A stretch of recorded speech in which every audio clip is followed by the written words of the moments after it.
Hey, and welcome to episode 5 of Justin's Leap to the Past. I'm a little excited now. I'm about to go to the gym in a little bit, but I wanted to get this down first.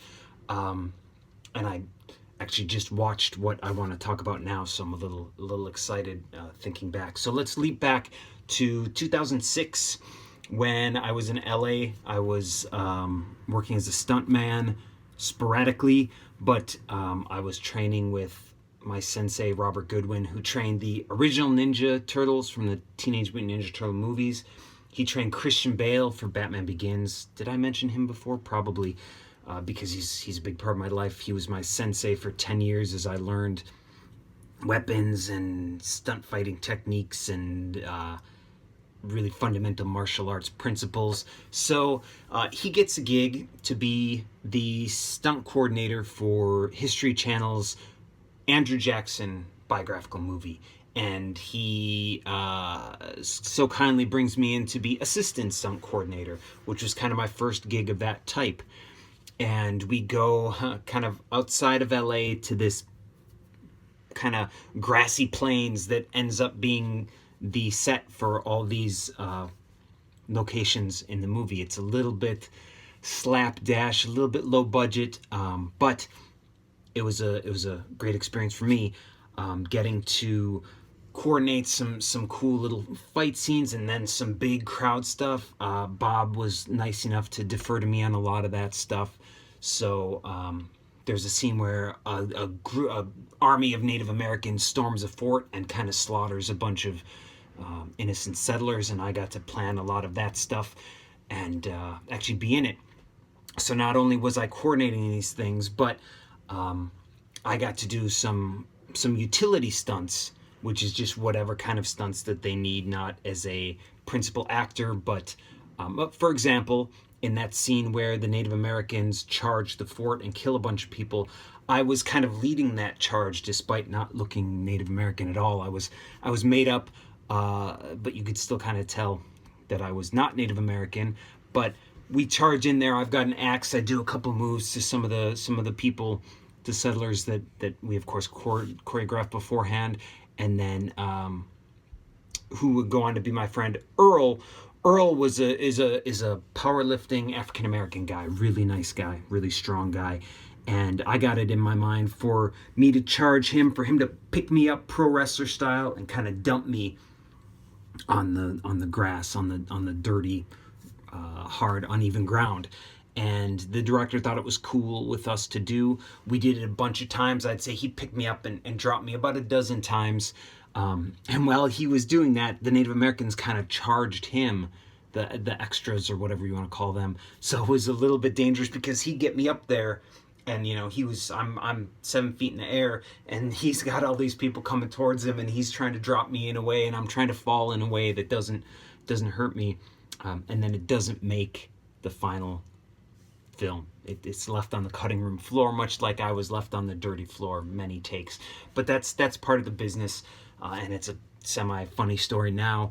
And then I was also an American militia member, and we were crawling up this fort, and because I was the stunt guy, I was kind of leading that, and I have my gun, but the Native Americans who were inside the fort had spears, and one of them spears me, and I take the hit, boom, and kind of fly off of the fort itself, which was a lot more dangerous than it looked in the final, maybe 20 frames that it ended up on screen.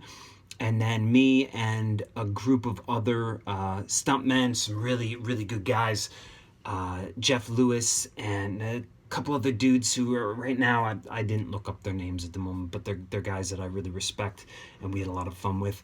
We were all British redcoats, charging the Americans, and we kind of get point blank shot, and all 4 of us stunt guys kind of take this fall off a kind of big, just dirty hill, and on camera, and we've got these guns that are kind of rubbery, but we have to make sure we're not hitting each other with them.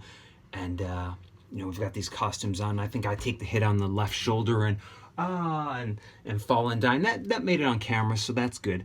But yeah, that was one of my better memories of doing stunt stuff in Los Angeles. and I would love to have done more of it. I would love to do more stunts here in Japan, but that's being a foreigner who doesn't speak the most Japanese makes it a little tough for me to get any gigs in stunts. And really, without a union here in Japan, stunts doesn't really pay that well.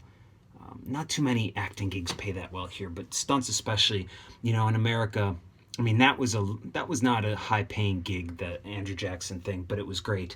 But if you're doing a union shoot in the U.S. in L.A., they take pretty good care of you, because when they keep asking you to, let's say the 12 times that I got dropped on my face from a high elevation, I probably would have gotten, they kind of checked that off, and I would have gotten little quote unquote bump in pay every time I did that.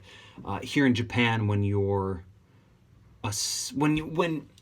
agree to be on a project, you get a guarantee, and when you get that guarantee of pay, you pretty much do whatever they ask. So I did an ad here as a soldier, and I thought it would be like an American soldier, but they put a huge fake beard on me, giant scar, so I was more like a undead mercenary, basically.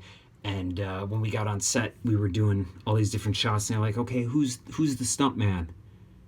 And I said, "I am a stunt man." I didn't really know there was going to be any stunts, but I'm a stunt man. They're like, "Okay, what we want you to do is be in the front, hold this gun, and then when we say, you kind of react as if there's a bomb blast." So I jumped up, flew, landed backwards on my butt on hard concrete. They had a good stunt coordinator there. They had some gear for me to wear, but the first time I did that, jumped up, fell, landed right on my hip.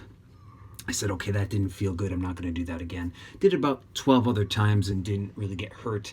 Unfortunately, that commercial never came out. Would love to see the finished product on that. But again, that's part of the business, and I would rather get paid my rate and not see it than to... I mean, it's more important to get paid. I've learned to treat these things as a business because I'm a professional and this is my job, so I treat it as a business. I went off on a tangent there when I really just wanted to talk about this Andrew Jackson thing, but I did talk about it.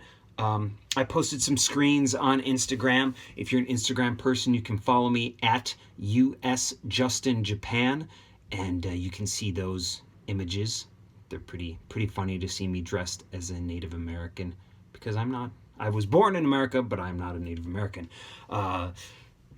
But yeah, I should probably find a way to not do this so low budget, so I can actually, intersperse some stills into this video instead of it just being me taking a selfie video.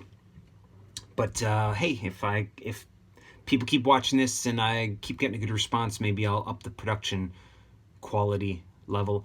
But at this point, I'm just trying to get these out there and speak frankly with you. And this is fifth one in 5 days or so I'm pretty happy to keep sticking with this. Hope you're enjoying this, and please give me a thumbs up if you do like it.